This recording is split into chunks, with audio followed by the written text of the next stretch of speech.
মাত্র মিরিক লেকে চলে আসলাম আমরা। মিরিক তো আগের চেয়ে অনেক সাজানো গোছানো। আগে এন্ট্রি ফি ছিল না, একদম বাউন্ডারি ওয়াল করা ছিল না, খোলা মাঠ ছিল, কিন্তু এখন মোটামুটি গার্ডেনিং করেছে।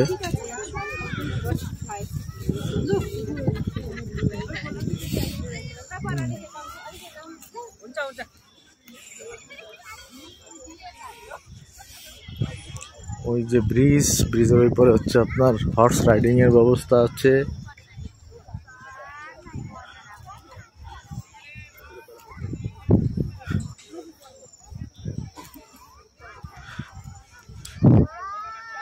বাবারা কোথায় গেল গো? বাবা মা সব কোন? ভাই আগে এই যে গার্ডেন যেখানে আমরা ঢুকছি, এইটা আলাদাভাবে ঢুকতে হইলে এইখানে 20 টাকা করে এন্ট্রি ফি দিতে হবে, এবং লেক আর পাইন বন যেটা, ওইটার জন্য কোনো এন্ট্রি ফি লাগবে না।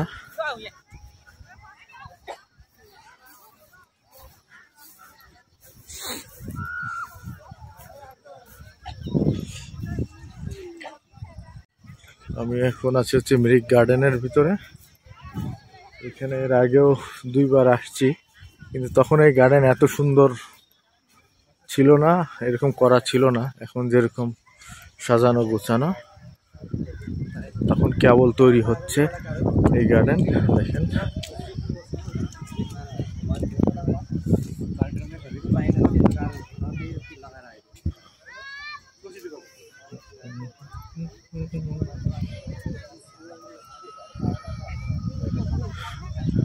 হচ্ছে মিরিক লেক আমার পিছনে।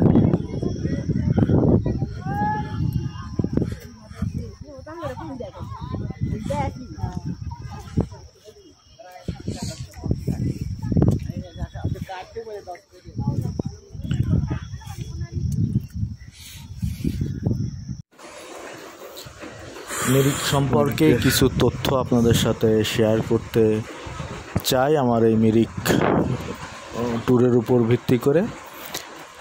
মিরিক ভারত নিয়ন্ত্রিত পশ্চিমবঙ্গের পার্বত্য সীমান্ত এলাকা।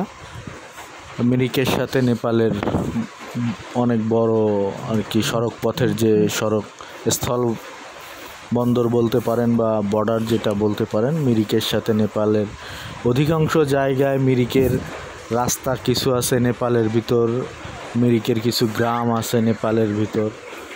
এইটা যারা দার্জিলিং হয়ে শিলিগুড়ি ফেরেন তাদের জন্য মিরিকে একটা স্পট হিসেবে নির্ধারণ করা হয়। মিরিকে একটা ছোট বিরতি দেওয়া হয় মিরিকের আপনার পাইন বন এবং লেকের যে সৌন্দর্য এটা উপভোগ করার জন্য।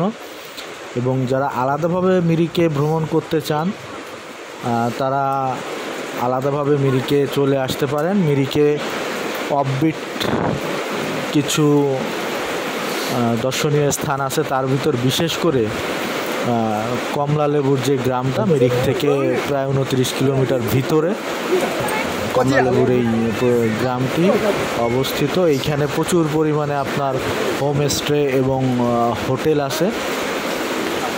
আমি কোনো হোমস্টে বা হোটেলের নাম উল্লেখ করতে চাচ্ছি না, কারণ এইখানের অবস্থা আমরা যখন গিয়েছিলাম, আমরা যে ইনফরমেশনের উপর ভিত্তি করে গিয়েছিলাম, বাস্তবে তার সাথে কোনো আর কি মিল পাওয়া যায়নি। এই জন্য প্রচুর পরিমাণের ভালো মানের হোটেল এবং হোমস্টে আছে, যেগুলো আপনারা ওয়েবসাইট থেকে পেয়ে যাবেন। তবে তথ্য নিয়ে তারপরে যাবেন, কিন্তু আগের থেকে বুকিং না করলেও ভালো হয়, কারণ মিরিকের থেকে শিলিগুড়ি বা দার্জিলিংয়ের দূরত্ব অনেক বেশি না। আপনারা চাইলে যারা দার্জিলিংয়ে থাকতে চান তারা মিরিক থেকে দার্জিলিংয়ে চলে যেতে পারেন। আবার শিলিগুড়ির থেকে যারা মিরিকের উদ্দেশ্যেই শুধু আসতে চান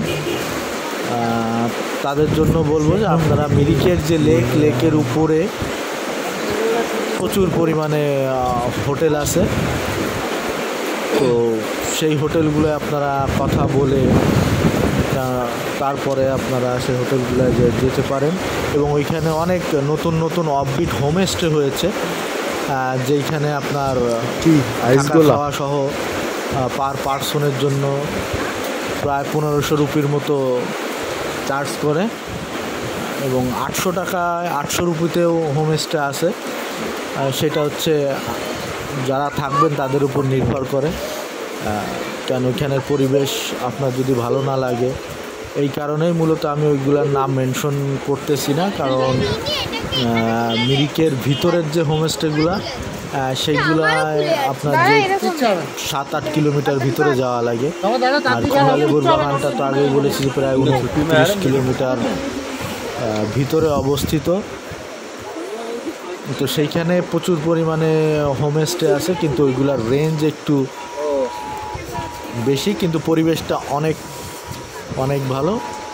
মিরিক পার্বত্য আপনার অঞ্চল, এইটা হচ্ছে ভূপৃষ্ঠ থেকে প্রায় 5000 ফিট উপরে। মিরিকের মূল আকর্ষণ হচ্ছে মিরিকের যে লেকটি আছে আপনার পাইন বনের সাথেই, সেই লেকটি মূলত হচ্ছে মিরিকের মূল আকর্ষণ। এবং আর এখন হচ্ছে লেকের সামনে যে খোলা যে মাঠ ছিল সেই মাঠটা এখন আলাদাভাবে আপনার ওইখানে গার্ডেন তৈরি করা হয়েছে, যার এন্ট্রি ফি 20 টাকা নির্ধারণ করা হয়েছে, যেটা আগে ছিল না।